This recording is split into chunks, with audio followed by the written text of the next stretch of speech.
Boas, amigo. Olá, Hugo, tudo bem? E, e muito obrigado por estar aqui connosco, é um privilégio enorme. Olá, obrigado pelo convite.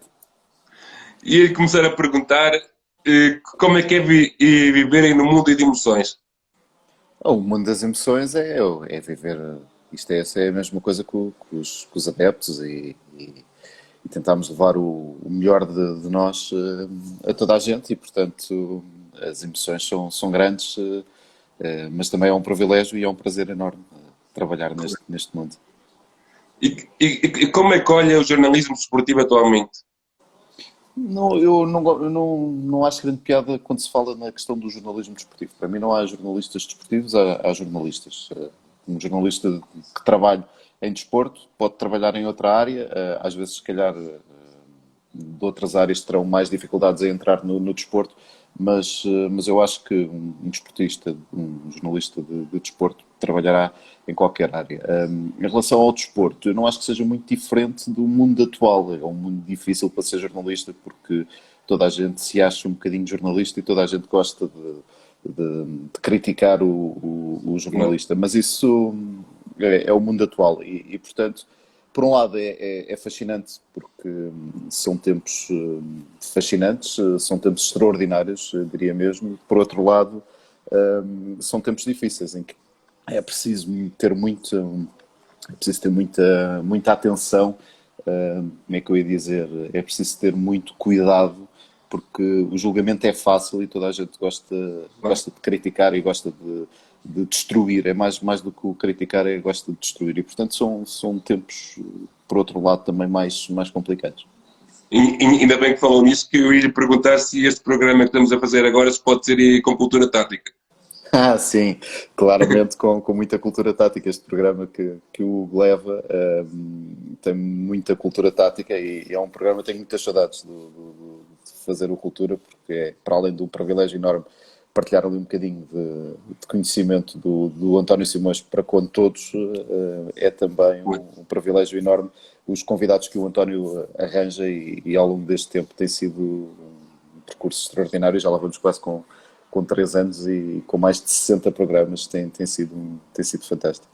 Vou ser sincero, é esses programas e que mais gosto me dá de ver na televisão é esse. Por causa, Obrigado. da cultura, por causa da forma como comunicam com. É diferente do que estamos habituados. Sim, é claramente um programa diferente e se calhar não é um programa de grandes audiências, mas é um programa claramente diferente e tenho muito orgulho nele e o António também. Até lhe vou fazer um desafio agora. Sei que você oferece um livro, agora vou-lhe pedir assim um livro para quem nos está a ver e para quem nos possa ver aí mais tarde. Um livro, um filme, uma série e uma música. Um livro, uma série, um filme, uma música. É pá, assim de repente. Olha, um livro, eu gosto muito do 100 Anos de Solidão, do Gabriel Garcia Marques. Acho que pode ser um bom livro e acho que fica bem em qualquer lado. Um filme, um filme, deixa cá ver. Assim, um filme. Olha, há um filme de guerra que eu gosto muito, que é o Thin Red Line, do Terrence Malick. Pode ser um bom, pode ser um bom filme. Uma música. Epá, música. Eu gosto muito do Live on Mars do David Bowie, portanto também pode ser uma boa música. E uma série. Olha, eu acabei agora, há pouco tempo, de ver uma muito engraçada, que é o Space Force, com o. Ai, como é que ele se chama? Agora estava a falhar o nome. Que estupidez. Não lembro o nome do. Mas são dos mesmos autores do Office americano. Sim. Epá, é muito engraçado o filme. É com um tipo que fazia o Daily Show. Epá, agora não lembro o nome. Mas é muito engraçado e tem a ver com, não tem nada a ver com espaço, mas tem a ver com uma força americana que foi anunciada há pouco tempo e o próprio Donald Trump fez questão, que é a força do espaço e é muito engraçado a série.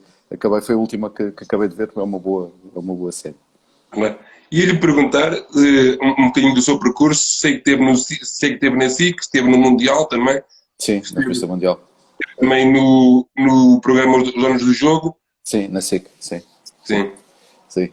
Foi precisamente no programa, nos Donos do Jogo, que eu comecei neste mundo da televisão. Foi a primeira vez que apareci na televisão, tinha na altura 17 ou 18 anos, estava na altura na Faculdade de Direito, e pronto, estava na na Universidade de Lusíada, na Faculdade de Direito da Universidade de Lusíada, e gostava muito de futebol, pronto, e comecei a ir lá aos programas, e na altura um dos apresentadores, que era o Paulo Garcia, que é nesta altura um dos mais respeitados jornalistas desportivos em Portugal. Na altura ele fazia o programa, juntamente outros dos apresentadores era o Nuno Santos, que é atualmente o diretor da TV, e o Jorge Gabriel, que também na altura apresentava o programa. Mas pronto, mas o Paulo, fiquei muito amigo dele, uma pessoa excepcional, que me ensinou tudo o que eu sei das bases do jornalismo, foi com o Paulo que eu aprendi.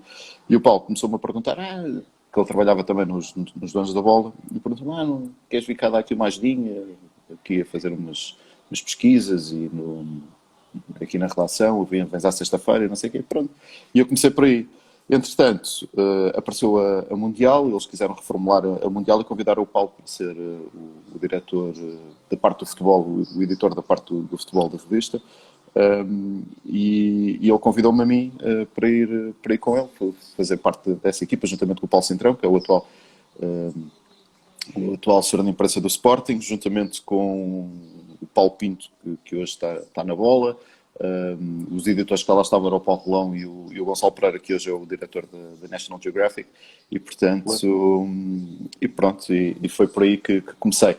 Entretanto, acabou o projeto da Mundial, passado 2, 3 anos, estava a estagiar no Record, e surgiu a possibilidade de ir para a Sport TV, fazer uma entrevista, pronto, e foi assim, e foi por aí que comecei.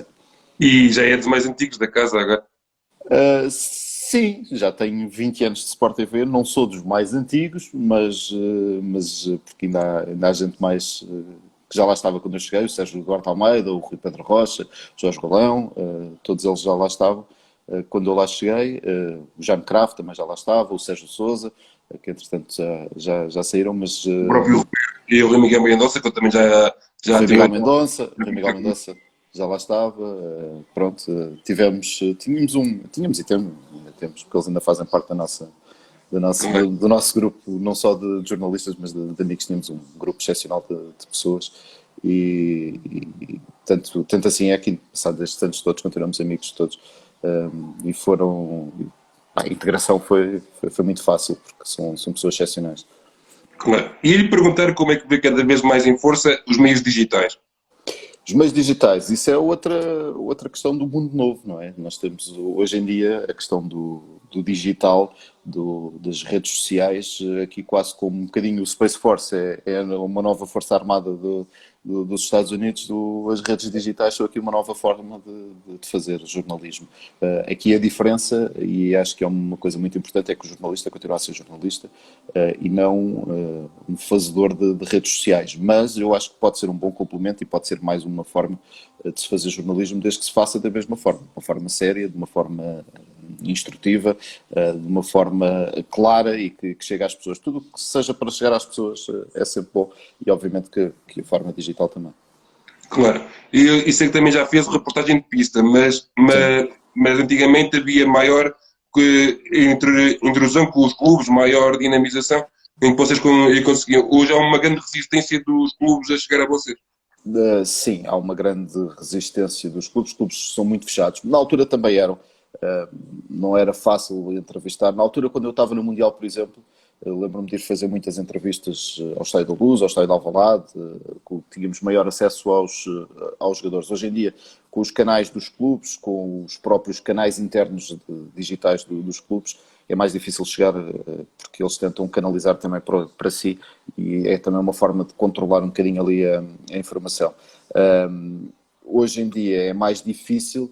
A reportagem de pista, de rádio, é completamente diferente dos meus tempos. Nos meus tempos nós falávamos à boca do túnel com os protagonistas, acabava o jogo, era um bocadinho ali à sul-americana, que era um excelente colorido, não se roubava nenhum pedaço aos protagonistas, mas era um excelente colorido, era muito engraçado e era algo que me dava muito gosto de fazer. A reportagem de pista de televisão, que é o que se faz hoje, é não é muito diferente daquilo que se fazia há 20 anos quando eu comecei. O estilo é o mesmo, temos o flash interview, continua sem se poder falar com os protagonistas durante o jogo, aí não há grande evolução em termos, não há grande diferença. Agora a reportagem de pista de rádio, sim, hoje em dia é muito difícil fazer reportagem de pista de rádio e tenho enorme respeito pelos meus companheiros que o fazem.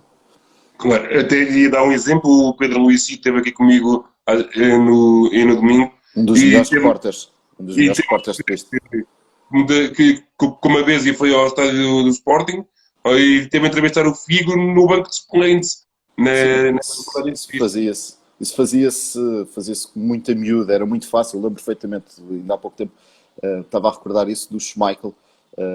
O Schmeichel, quando foi para o Sporting, ele chegou, não deu nenhuma entrevista e eu, na altura, trabalhava numa rádio local, que era a Rádio Sem Fronteiras, e entretanto acabou um jogo do Sporting em Alvalade, eu não me recordo contra quem era, mas já sabia que o Schmeichel nunca falava. E eu tentei, cheguei lá a chegar ao Schmeichel, o Schmeichel parou e falou.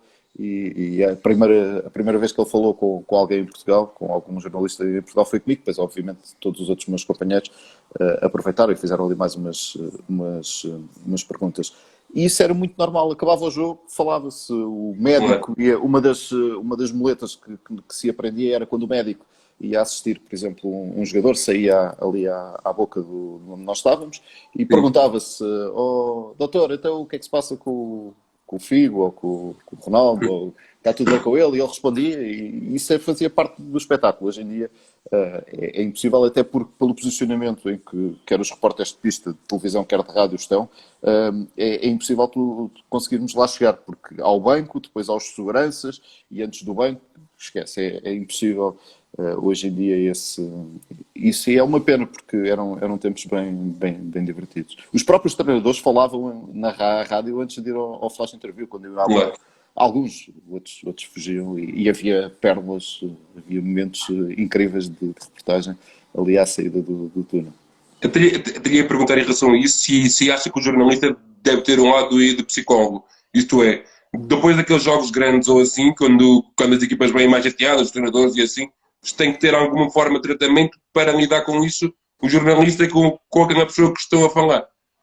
Eu acho que isso tem que se ter, isso é um cuidado que se tem que ter sempre, não é só com a equipa que ganha, com a equipa que perde, com a equipa grande, com a equipa que é preciso ter aqui alguma Não, sensibilidade. equipa grande não. Equipa pequena também, mas Sim, o... mas é preciso ter alguma sensibilidade quando se faz entrevistas. Isso é uma parte básica, não se pode entrar a matar, não é? Sou pena de acabar ali qualquer possibilidade de se ter uma declaração minimamente confortável e até por uma questão de sinal de respeito. Quando temos ali um protagonista só para nós, não se vai entrar a matar. Vai-se deixar a primeira pessoa respirar e deixar fazer, não diria como psicólogo, mas faz, apesar de hoje em dia, quer treinadores, quer jogadores, estão mais do que habituados a tudo que seja o flash, já não se apanha essa situação. Antigamente era muito fácil de apanhar jogadores e mesmo alguns treinadores com muitas dificuldades de comunicação. Hoje em dia, todos eles têm boas facilidades. Nesse aspecto, o departamento de comunicação dos clubes também evoluiu muito, os próprios jogadores treinaram muito. Eu lembro perfeitamente a primeira vez que o Cristiano Ronaldo foi a um flash interview com o Marco Aurélio, que é agora o diretor-geral do Rio Ave. Eu lembro-me perfeitamente desse flash interview e a evolução do Ronaldo como entrevistado desde aí até hoje em dia é uma coisa absolutamente fantástica, não só obviamente que tinha pai 17 anos na altura, mas também pela desenvoltura e pelo trabalho. Hoje um miúdo de 17 anos, aliás basta ver por exemplo o João Félix ou o Jota no Benfica, miúdos que aparecem em tenra idade a dar entrevistas no flash interview e falam com grande propriedade, não têm grandes Mas isso também se trabalha aqui nos clubes, né? A comunicação.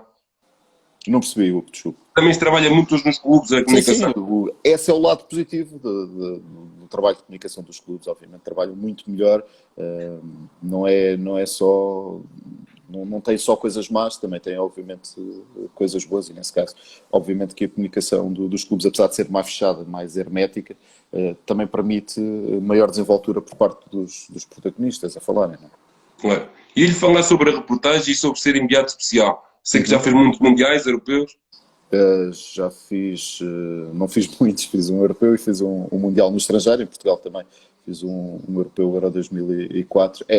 Isso é o momento alto, não só para os jogadores, mas também para os jornalistas. Fazer um campeonato da Europa e um campeonato do mundo é um privilégio e é daquelas coisas que toda a gente quer fazer e toda a gente gosta de fazer. Curiosamente, precisamente hoje, faz 4 anos que começou o Europeu, o Euro 2016, em que tive o privilégio de fazer o programa da noite, que é outra forma de estar designado para um europeu ou para um mundial, que é fazer o programa da noite e estar ali durante o tempo todo.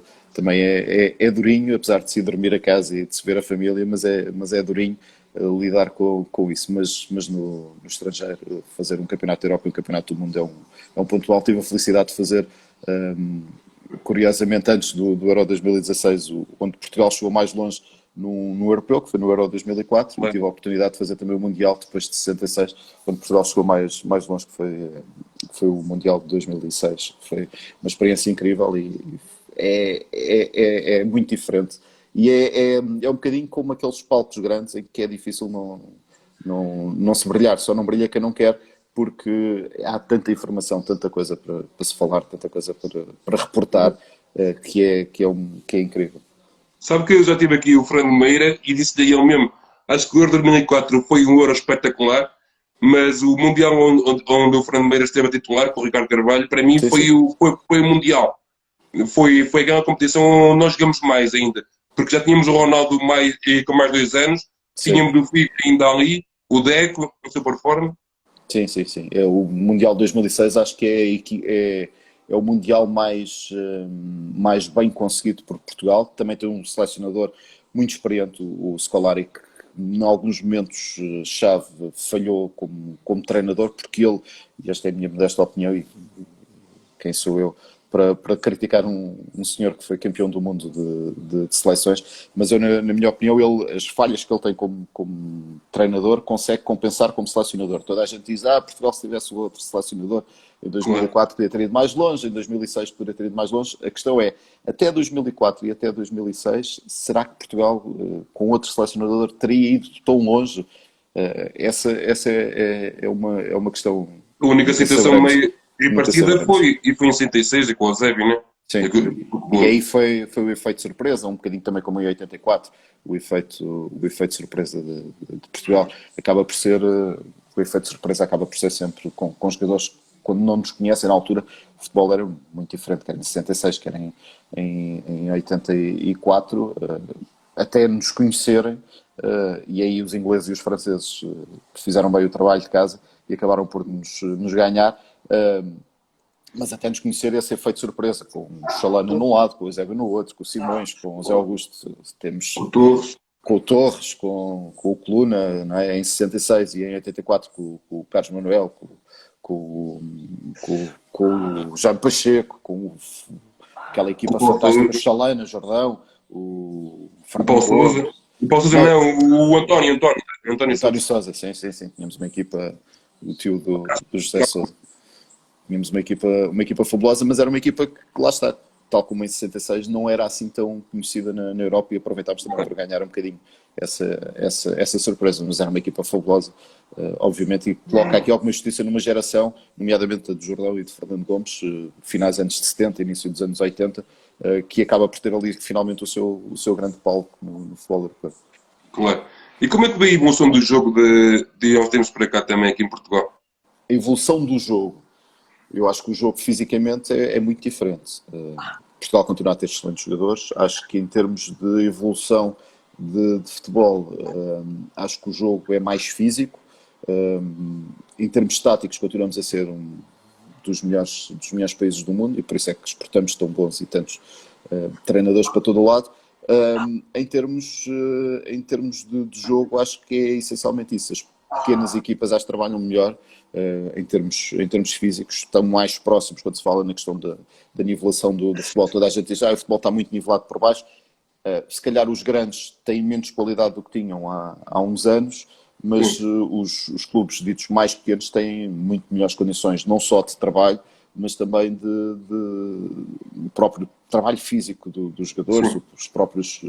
os próprios pormenores, eu acho que se trabalham muito, muito melhor. Aliás, não é preciso ir muito longe, basta perceber a diferença, as dificuldades que têm hoje em dia as equipas grandes de conquistar vitórias e as facilidades que tinham há não sei quanto tempo.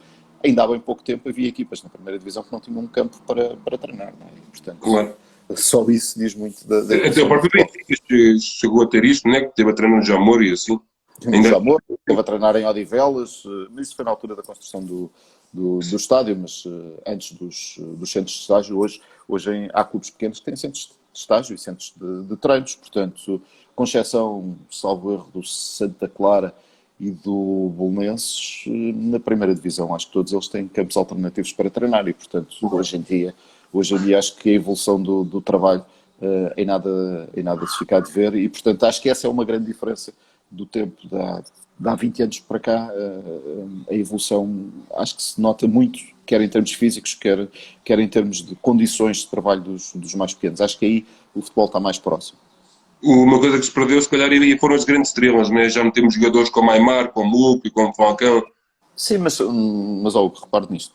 É verdade que não temos grandes estrelas, que já não temos essas grandes estrelas, mas eles, se calhar, quando cá voltaram, quando cá chegaram, se calhar não eram assim tão grandes estrelas e tornaram-se grandes estrelas. Pois. Depois, quem saberá, não é, o que é que vai ser destes miúdos que estão a aparecer cá e que foram contornados, o Carlos Vinícius, por exemplo, que já anda cá há alguns anos, mas fala-se que pode sair para um Manchester United, pode sair para outros clubes.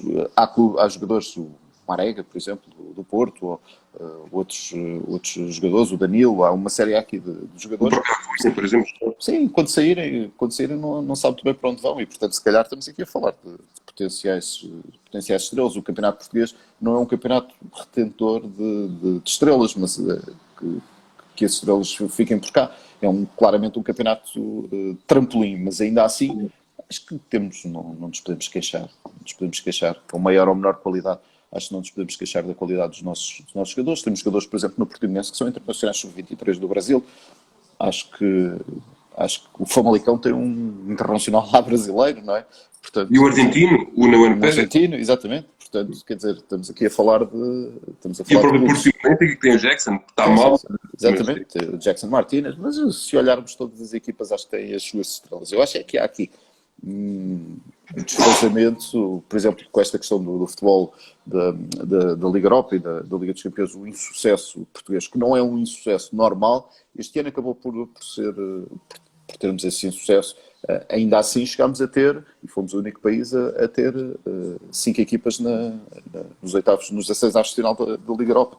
Portanto, quer dizer, é um insucesso, é sempre algo relativo. É verdade que não conseguimos passar essa fase, mas das estrelas só um bocadinho mais à tarde, só um bocadinho mais lá mais para a frente é que podemos saber o que é que isto é. É um bocadinho como aos melões. já lhe aconteceu estar num estádio como jornalista e acabarem como adepto? Não, não, não, não, não. Isso não. Perguntava isso e pela seleção. Era A pela seleção. seleção, sim, mas a seleção é um caso à parte. A seleção é claramente um caso à parte. É a única coisa que me faz sofrer, é o único futebol que me faz vibrar porque vai para lá de futebol. É o que é nosso, é o que nós sentimos, é o nosso coração ali a bater. Agora, mas mesmo assim, em termos de trabalho, quando se está a trabalhar, estamos a trabalhar e estamos lá. Agora, as emoções, o que se vive durante o jogo, quando joga a seleção, é a única coisa que me faz realmente vibrar. Os clubes, não, mesmo nas competições europeias, obviamente há ali um bocadinho de sentimento de seleção, mas quando se está a trabalhar, não acredito e não conheço ninguém que esteja a trabalhar e que esteja a pensar e esteja preocupado se o clube está a ganhar ou está a perder. Não há tempo para isso. A concentração tem que ser máxima. Se os jogadores estão concentrados, os treinadores estão concentrados, não tenho a mínima dúvida que os jornalistas que estão a trabalhar e estão a fazer o seu trabalho também estão absolutamente concentrados. Claro. Há demasiadas coisas a acontecer. Claro. E já conseguiu ir perdoar a Grécia? E como é que viveu este dia?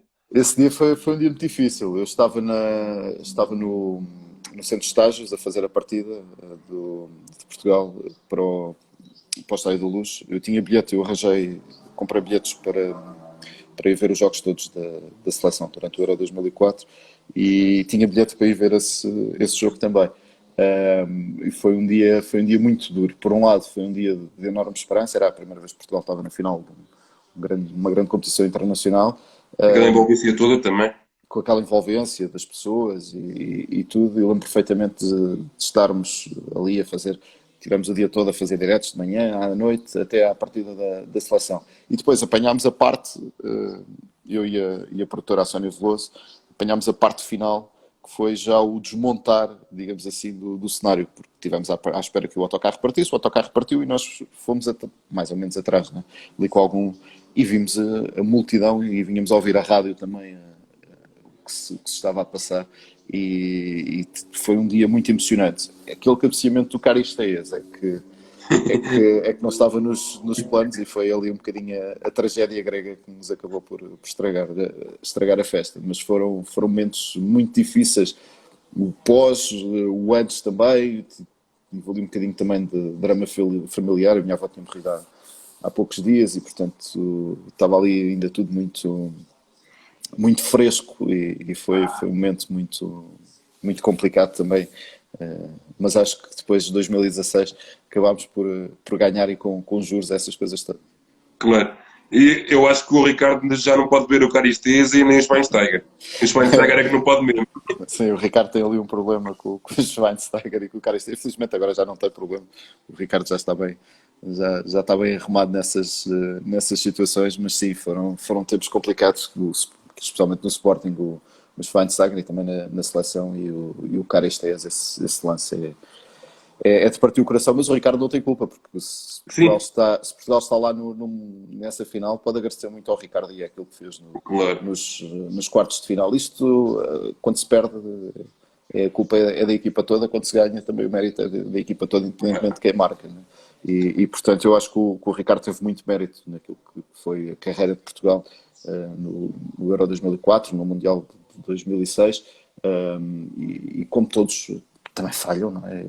Há momentos que se calhar ele teria abordado se calhar de outra forma, não sei, isto é o momento. Eu acho que a equipa como seu todo devia ter, ninguém perde duas vezes com a Grécia, muito menos Não, em casa, não é? o E, Ricardo portanto, não era dele. sim, eu percebo, mas ninguém perde duas vezes com a Grécia, portanto, há coisas que são difíceis de perceber. Claro. Perder uma vez com a Grécia em casa já é o que é perder duas vezes. E Com aquela. esquecer que Portugal perdeu duas vezes com a Grécia em casa. Há coisas que são inexplicáveis, não é? Acha que o futebol e o jornalismo é o imediatismo, atualmente? Porque o próprio mundo é assim, não é? Se nós pensarmos, o mundo hoje em dia é o mundo do imediatismo. Toda a gente quer tudo rápido, resultados rápidos. Isso no futebol é assim. Quando se fala no projeto, o projeto é ganhar. É ganhar o próximo jogo. Há uns que têm um bocadinho mais de paciência, outros que têm um bocadinho menos de paciência, mas o projeto é ganhar. E o jornalismo é a mesma coisa. Quanto mais rápido des a notícia, melhor. Quanto se fores o primeiro, melhor. E portanto, vivemos neste tempo. O que é que isso leva? É que às vezes é fácil cometer erros quando queres tudo muito rápido, não é? E portanto é preciso, como começámos, são tempos complicados, são tempos muito complicados e é muito fácil seres queimado na fogueira hoje em dia e às vezes as pessoas têm uma dificuldade e é uma coisa que eu gostava que as pessoas se colocassem um bocadinho no nosso papel. Colocar-se no papel do árbitro, colocar-se no papel do jogador, colocar-se no papel do jornalista. Eu gostava de saber qual é a profissão de qualquer pessoa que tenha o julgamento rápido como tem no mundo do desporto e a forma como se queimam pessoas e queimam-se. E as pessoas não se conseguem colocar, as pessoas querem tudo muito rápido, lá está, é aquilo que eu estava a dizer, é tudo muito rápido, tudo muito certo, tudo muito... E às vezes mesmo fazendo tudo muito rápido, tudo muito certo, e mesmo assim somos queimados na mesma por algum fator externo que exista. E portanto são tempos um bocadinho complicados. Eu estava a falar disso, estava-me a lembrar de conversas que já tive e com a Inês Henriques aí da Marcha, e falei-lhe isso mesmo. As pessoas só se lembraram dela porque ela ganhou os 50 km, mas ela tem uma carreira feita nos 20 km, Claro. e ok, e só pensar nos Jogos Olímpicos e quando trazem medalhas. Deviam pensar nos Jogos Olímpicos o show todo, os sacrifícios que aqueles atletas têm que fazer e para alistar, e vocês, os jornalistas, o calor que têm que apanhar, a chuva que têm que apanhar para ir atrás da informação. E às E os vezes as fins de pessoas semana, e os fins de semana que não estamos com a nossa família, não é? Toda a gente, nós somos um bocadinho como os jogadores de futebol, se as pessoas souberem quantos fins de semana é que nós passamos em casa, por exemplo, quantas noites nós não passamos em casa, aniversários que falhamos, coisas que as pessoas dão a vida como garantida, no nosso caso não é bem assim. Nós para fazermos um jantar em família ou para podermos estar num almoço ou num jantar de família ou num evento qualquer, há muita ginástica, porque nós estamos lá todos os fins de semana, estamos lá claro, todas as noites, estamos lá porque as coisas acontecem a essa altura, não é? E portanto, claro. não é? A carreira do jogador acaba ali aos 30 anos, eu já vou com 43 e ela continua, portanto, é um bocadinho carreira de jornalista. O Pedro É assim. Henriques, que é seu companheiro na Sport TV, o comentador, Sim. que eu jogo aqui também, ele chegou-me a dizer, ele já não tem uma saída com amigos, pai, há 3 anos, já não sabe o que é isso, porque ao fim de semana, enquanto os amigos estão em casa, ele tem que estar a comentar jogos, é difícil. E desculpe lá de eu estar a falar disto, mas veio-me agora à cabeça, você estava a Força. falar. E ele perguntar, e mais do que jornalista, gosta do jogo? Eu gosto muito do jogo. Aliás, é um privilégio, é um privilégio nós, enquanto jornalistas, podermos ver o jogo e às vezes ir a jogos como falámos aqui já, mundiais, europeus e esse tipo de jogos, mas também jogos grandes, jogos de competições europeias, jogos esse é o privilégio que nós temos, não é? E que as pessoas nos invejam apenas por causa disso, mas não deixa de ser, um privilégio. Ainda hoje em dia, por exemplo, está a jogar nesta altura o Benfica com o Portimonense e há apenas ali meia dúzia de privilegiados que têm essa possibilidade de estar ali a assistir ao jogo.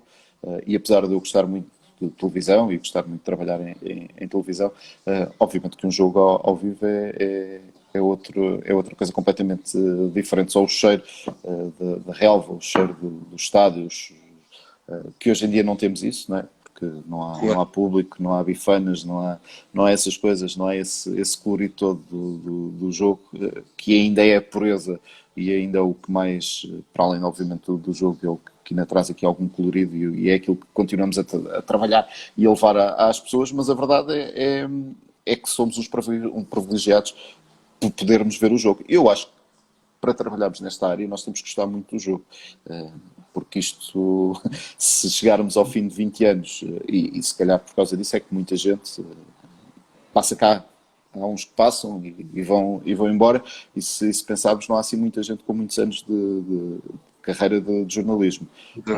Se calhar porque é preciso fazer muitos sacrifícios, é preciso essencialmente gostar muito do jogo e no dia em que nós deixarmos de gostar do jogo, que é a essência do nosso trabalho, se calhar não estamos aqui a fazer nada e se calhar vamos procurar fazer outra coisa. Claro. E ele perguntar se lhe falta fazer uns Jogos Olímpicos. Falta. Isso é claramente na minha bucket list aquilo que me falta. Falta-me, tive próximo de fazer em 2004, depois por uma questão na altura acabámos por não mandar, a Sport TV acabou por não mandar nenhuma equipa lá, mas claramente é o que me falta. Faltam-me os Jogos Olímpicos, gostava de fazer um tour de França e gostava de fazer uma volta a Portugal em bicicleta, que também nunca fiz. Acho que são assim os 3 eventos maiores que me faltam e depois a seguir posso encerrar a carreira. Está feito. Não, ainda não, Está tudo feito.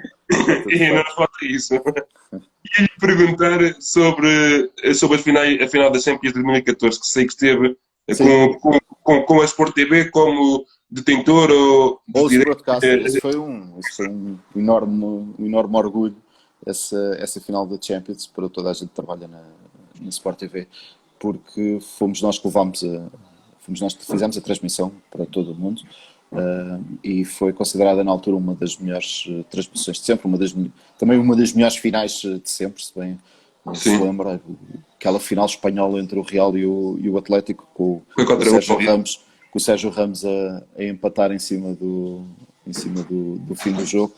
Foi muito especial. Foi especial porque, em primeiro lugar, receber uma final da Liga dos Campeões em casa, em Lisboa, não é? É sempre algo especial. Receber a ser a Sport TV a levarem essa final a toda a gente também é algo muito, é algo muito especial. Tenho aqui uma convidada.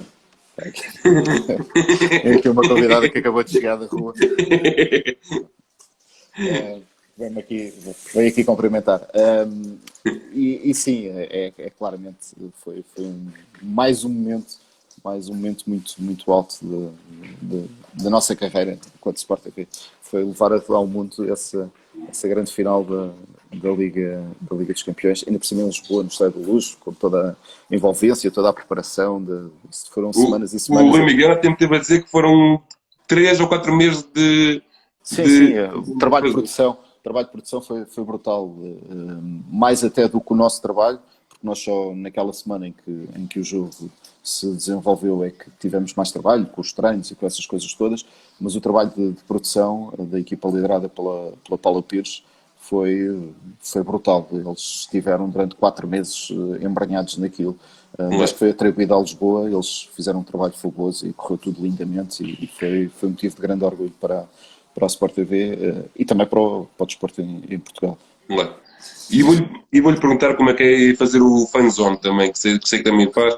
Sim. E que é um programa que eu acho piada porque as pessoas já conhecem todas umas já mandam um abraço. Há muita gente, sim. Há muita gente que se conhece e falam. E tem o lado bom e o lado positivo, porque o lado bom e positivo é porque aquilo é um ambiente quase familiar. O lado mau é que depois já trazem umas tricas uns aos outros e depois mandam umas bocas e não sei o quê. Pronto, essa é a parte menos positiva de se conhecer. Também nisso, mas se já teve algum insólito nisso. Já tivemos vários insólitos. Sendo que o Rui Miguel Mendonça tem o melhor insólito sempre do Fanzone. Foi uma senhora a ligar a dizer que tinha problemas na TV Cabo. E esse ainda é dos mais épicos de sempre. Ainda faz parte do nosso imaginário. Na altura chamava-se o Fórum. E a senhora a ligar a dizer que tinha problemas na TV Cabo e para o Rui Miguel resolver. Essa é épica. Nós temos, é indireto, são pessoas a telefonar. Curiosamente, nunca tivemos, já vimos aqui alguns momentos, nomeadamente na opinião pública da SIC, alguns engraçadinhos, outros mal educados, assim uns momentos mais complicados. Nós, curiosamente, nunca tivemos esse tipo de situações. Não deixa de ser curioso, mas as pessoas que tentam ligar, tentam ser sérias e tudo. E por um lado, é muito gratificante o programa, porque é a oportunidade de nós termos ali e ter ali alguma conversa com os nossos assinantes e também um bocadinho ali o mundo real, não é? Por um lado. Por outro lado, por exemplo, nesta altura agora da quarentena, foi também um momento de companhia para muita gente. O Fanzone foi dos programas que teve sempre mais audiência porque as pessoas sentiam-se acompanhadas e nós fizemos questão de manter ali o programa a funcionar. Nesta altura de quarentena foi um bocadinho mais, aliás, como tudo, não é? Foi tudo um bocadinho mais sensível. Também com este tipo de conversas que estou a ter também, foi isso também de as pessoas eu e as pessoas que estão a ver terem conversas e sobre futebol e não sobre o resto, mas sobre futebol, e quem gosta de futebol ter aqui a oportunidade de ver isto. Sim, eu quero o caso do Hugo, quero o caso do Rui Pedro, do Rui Pedro Silva, que também fez isto. Houve muita gente a fazer este tipo de conversas. É um bocadinho aquilo que o Bruno Nogueira também tentou fazer com o Bicho, mas é engraçado abrir outro. Lá está, as redes sociais e as redes o digital também aqui a criar aqui novos mundos e novas oportunidades e também a dar a conhecer novas pessoas que têm esta possibilidade de fazer isto. E é um trabalho meritório, acho que é um trabalho meritório. Espero que não desapareça com o fim da quarentena, com o desconfinamento, porque acho que são coisas que têm sempre cabimento e acho que é dar oportunidade também a pessoas novas que possam ter também aqui uma vertente um bocadinho diferente, a conversa um bocadinho diferente, dar também outros protagonistas à coisa, e nesse aspecto acho que é um trabalho muito meritório da vossa parte. Obrigado. E lhe perguntar, acredita que as coisas já não estão destinadas? Que já estão, desculpa. Acredita que as coisas já não estão destinadas? Se acredito no destino? Sim. Não, não. Não, eu acho que o destino somos nós que o fazemos. Acho, sinceramente, acho que isso do predestinado é tudo muito engraçado, mas se nós não dermos ao solete, como se costuma dizer na gíria, se não trabalharmos isso, as coisas Claro, não caem no colo. E portanto, eu acho que não. Acho que são coincidências, sinceramente. claro. Não acredito muito nisso. O que não se explica e subentende-se no jornalismo? Não, eu acho que temos que ser muito claros. Aliás, é uma regra de jornalismo. É ser o mais claro possível. Tudo o resto é folclore. Acho que tem que se. Quanto mais claro e mais específico e mais aberto para as pessoas, o subentender nunca é boa ideia, porque um pode subentender de uma forma, mas o outro pode subentender de outra. E isso vai contra uma regra básica do jornalismo, que é informar. Né? E quanto melhor a gente informar as pessoas, mais claros e mais diretos, esse é um dos segredos do jornalismo. Claro. E consegue desligar-se do jogo? É difícil, não é fácil. Não é fácil. Nós, por exemplo, agora estamos aqui a falar, está a jogar o Benfica com o Portimonense, e daqui a pouco vai jogar o Futebol Clube do Porto com o Marítimo e não é fácil. Eu tenho que ter aqui, tenho que estar aqui com um olho aqui e outro ali a espreitar o jogo de vez em quando, Não a é? ver como é que as coisas estão a correr. Não é fácil desligar do jogo, seja o jogo cá, seja o jogo lá fora. Não é fácil. Mesmo, por exemplo, em férias e em folgas, nunca se consegue desligar a 100%. Claro. E a seleção e os valores de formação? Seleção e os valores de formação, em que E perspectiva? como é que vê a nossa seleção, que aqui acho que hoje tem muito mais potencial, se calhar, que tinha em 2002, 2010, em Eu termos de acho banco e tudo, sim, e temos uma sim, formação muito forte em Portugal também.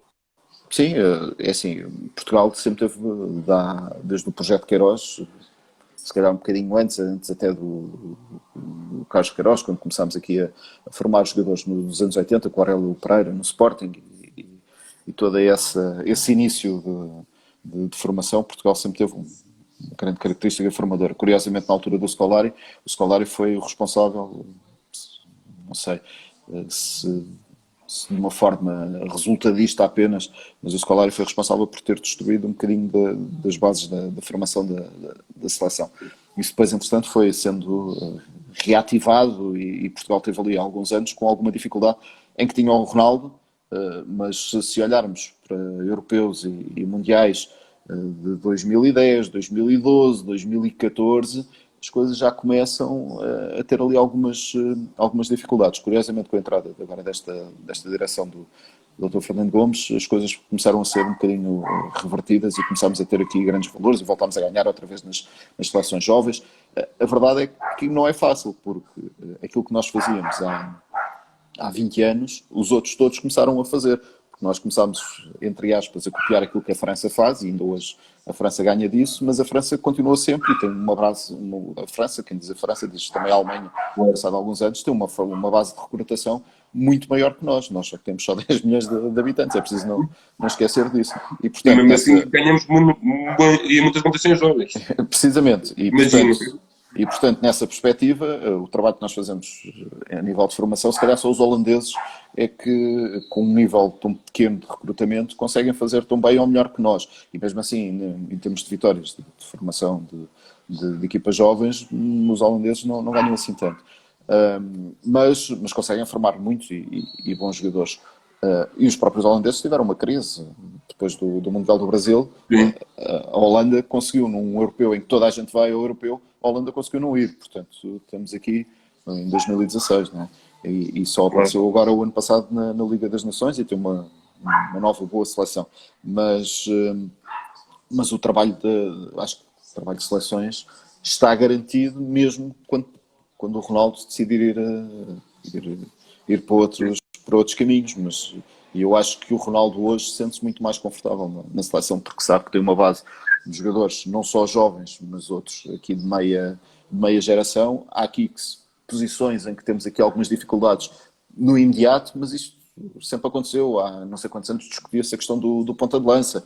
Há Claro. não sei quantos anos, se calhar, falou-se depois da questão do defesa esquerdo. Nós fomos a um Mundial em que jogámos, levámos dois defesas direitos e andámos a jogar com um central adaptado, o Ricardo Costa, a chegar a defesa direito. Sim. Portanto, quer dizer, E o Paulo Ferreira isto, também, sim, tínhamos Paulo Ferreira e Miguel e andámos a jogar com o Ricardo Costa, não é? A defesa direito. E, portanto, tivemos aqui, andámos aqui a passar aqui por algumas dificuldades e eu acho que momentaneamente há posições que são com mais dificuldade que outras. Hoje em dia, por exemplo, fala-se na questão dos centrais, temos o Pepe, o Ruben Dias, se calhar falta quando o Pepe falhar, se calhar o Zé Fontes já não irá continuar.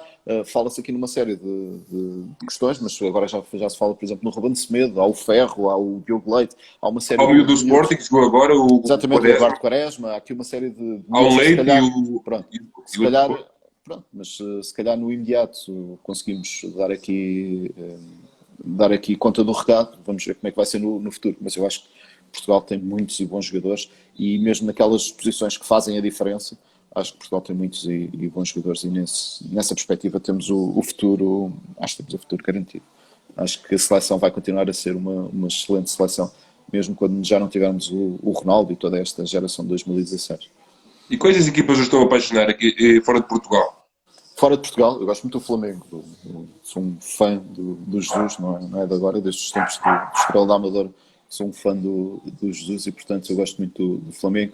O Liverpool é uma máquina.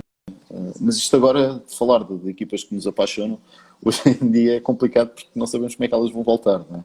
Claro. Para já na Alemanha tivemos aqui o Dortmund que estava em cima do Bayern, isto entretanto já virou e portanto o Bayern já está outra vez a disparar e até com o novo treinador. Vamos ver o que é que vai fazer na Champions, não podemos nos esquecer o que é que vai acontecer aí na retoma.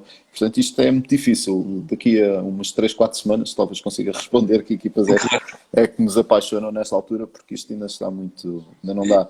Mas antes de acabar, o Liverpool era uma máquina incrível de futebol. A Itália estava a gostar muito da Lazio, não tanto do Inter, pelo aquilo que contrataram, achei que ia fazer mais, apesar de ter dado ali uma boa réplica à Juventus. A Juventus é aquela máquina à Juventus, não é? Que é tirar ali uma ou duas pedras e aquilo continua a funcionar tipo relógio suíço. Acho que o Liverpool estava aí, tenho muita curiosidade de ver agora o Manchester United com o Bruno Fernandes para ver como é que as coisas vão funcionar. Em Espanha, confesso que todas as equipas estão um bocadinho a desiludir.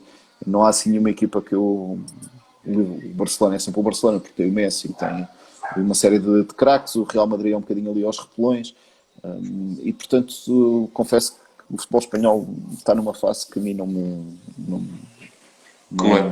não gosto assim tanto. Em França há aquele domínio quase absurdo do Paris Saint-Germain, que só o Leonardo Jardim e o Mónaco é que conseguiram dar a volta, mas tirando isso... O Marcelo fez um bom trabalho nas boas. Sim, o Marcelo fez um bom trabalho. Ali bastava um treinador com um bocadinho mais de qualidade e a coisa começava ali a funcionar. O próprio Lille do Fonte e do Sanches também, as coisas também estão a funcionar relativamente bem e, portanto, assim, apaixonar.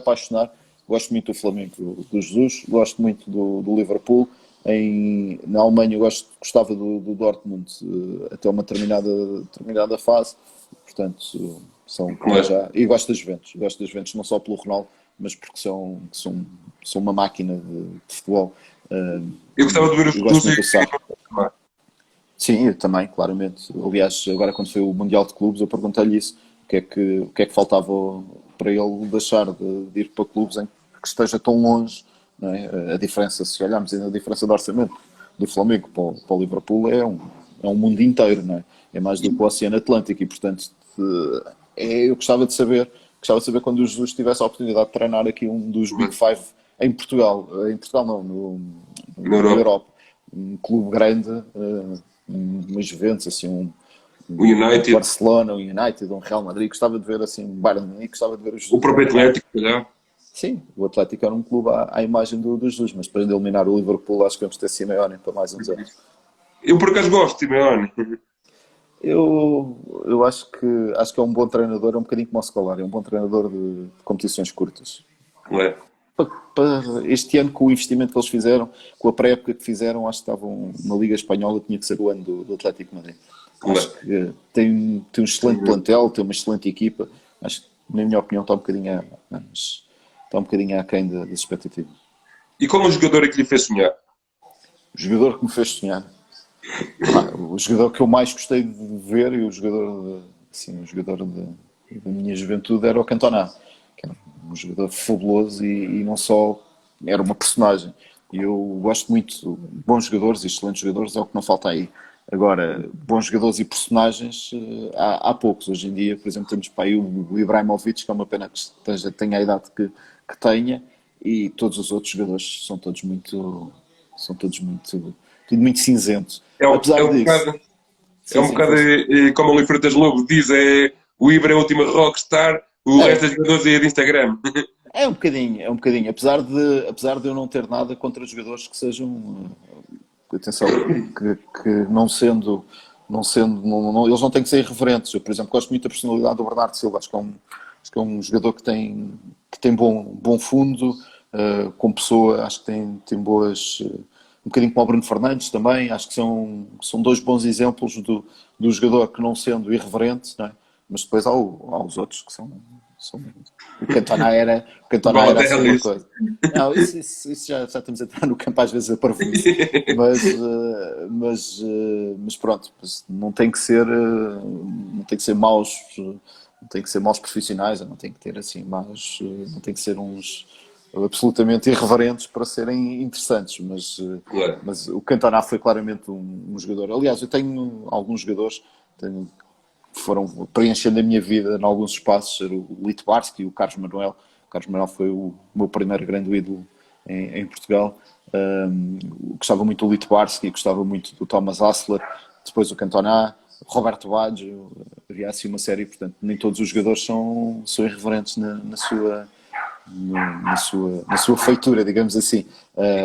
Mas eu gosto todos de poetas, por acaso, não gosto todos de poetas, dos jogadores técnicos. Eu gosto muito daquele estilo de jogador. Aliás, não é por acaso que o meu número favorito do jogador é o 7. Sempre gostei muito do 7 e não tem nada a ver especificamente com o Ronaldo, porque o Ronaldo é um extraterrestre. É um extraterrestre nestas coisas. E eu, por exemplo, havia outro número 7 que eu tem um excelente jogador, mas eu confesso que não gostava muito, que era o Raul. Excelente, avançado e tudo, mas não é dentro da característica de jogador que eu gostava. Mas se você for perguntar o Real, eles preferem o Raul, se calhar, a opção para nós. E o agora. Isso se calhar é porque é espanhol, mas a verdade é que o Ronaldo saiu, o Ronaldo chegou e o Raul saiu, não é? Portanto, se calhar está aqui a resposta, se eles podem preferir o que eles quiserem, mas o Ronaldo é o melhor jogador da história do Real Madrid, e isso não há mínima dúvida. Pode-se discutir se é o melhor jogador da história do futebol, ainda admito que digam que não, mas da história do Real Madrid é indiscutivelmente, e o Real Madrid é só o melhor clube do mundo de todos os tempos, portanto acho que... E lhe perguntar o treinador que lhe fez sonhar e a equipa que lhe fez sonhar também. A equipa que me fez sonhar. Eu gostei, lá está, um bocadinho como aos jogadores, eu também tive aqui épocas.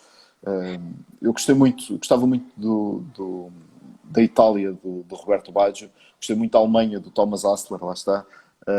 Não tanto da França, do Cantona, porque o Cantona não teve essa oportunidade, mas gostava muito gostava dessa geração. Assim, mais equipas que eu gostei. Gostei muito do Inter de Mourinho. O Inter de Mourinho é uma equipa, acho que é a melhor equipa que o Mourinho treinou, construída de base, mais até do que o Chelsea. Na América do Sul, o Flamengo do Jesus é um excelente exemplo. Acho que este Liverpool do Klopp é muito próximo da equipa perfeita também, em termos de velocidade, de objetividade. Eu confesso que o tiki-taka do Guardiola, apesar de reconhecer que foi uma das melhores equipas, aquele Barcelona, mas eu confesso que aquilo estar a jogar para o lado e para trás a mim faz-me faz-me. Não, para mim é contra a natura, porque o objetivo do jogo é marcar gols e é criar jogadas e é dar espetáculo. E não que eles não marcassem muitos gols, não que, mas aquele domínio era quase uma coisa artificial, provocada. E, portanto, nessa Claro. perspectiva, não me fazia sonhar assim tanto. Como treinadores, acho que assim, o primeiro grande treinador que eu me lembro de seguir e continuar a ver os resultados todos era o Eriksen, porque era completamente diferente. Quando veio para Portugal trouxe um discurso diferente e portanto, o Eriksen nessa perspectiva era um treinador diferente e gostei muito. E era um senhor, como Trapattoni também era um bocadinho nessa linha, mais outro estilo, mas também um bocadinho nessa linha. Mas o Eriksen, se calhar, foi o treinador que me fez mais sonhar. Eu lembro-me perfeitamente, ele estava na Lazio, eu ia ver os resultados da Lazio, ele estava na Inglaterra, eu continuava a seguir os resultados dele na Inglaterra e na forma de jogar. E se calhar foi assim o treinador mais marcante da minha infância, crescimento. Claro. E nasce ou adquires Nasce ou adquire-se o quê? o jornalista? Não, o jornalista adquire-se, claramente. Eu nunca na vida me passou pela cabeça ser jornalista. Aliás, estava a tirar, como disse, estava a tirar o curso de Direito e, portanto, nunca na vida sonhei ser jornalista. Claramente adquirido. Sou um produto adquirido, não nasci. Mas admito que haja pessoas que tenham esse sonho. Eu, por exemplo, nós temos lá na Sport TV um caso que é o Oscar Cordeiro, que é um excelente exemplo daquele menino que, desde pequenino, o sonho dele era fazer relatos e fazer jogos e ser jornalista. E, portanto, há mais exemplos. O Daniel Oliveira, da SIC, por exemplo, perfeitamente. Era estagiário na altura comigo lá nos Donos do Jogo, nos Donos da Bola. E o Daniel viveu para aquilo, andava com um jornal na escola e claramente nasceu para aquilo. No meu caso é claramente adquirido. Nunca na O, vida pensei ser isto. eu sou um bocado o exemplo deles, que eu desde pequenino que sempre escrevi análise de jogo e o meu sonho sempre foi ser analista de futebol. Ainda não consegui, tenho só o site. Isto tem que ser passo a passo. A Claro. oportunidade de acreditar e trabalhar é acreditar que Vou-lhe isso vai só acontecer. perguntar se podemos desligar e depois ligamos outra vez, só para acabar. É só mais três perguntas, Sim, porque senhor. ao final de uma hora isso vai abaixo. Está bem, sim, senhor. Vamos embora. Vamos embora.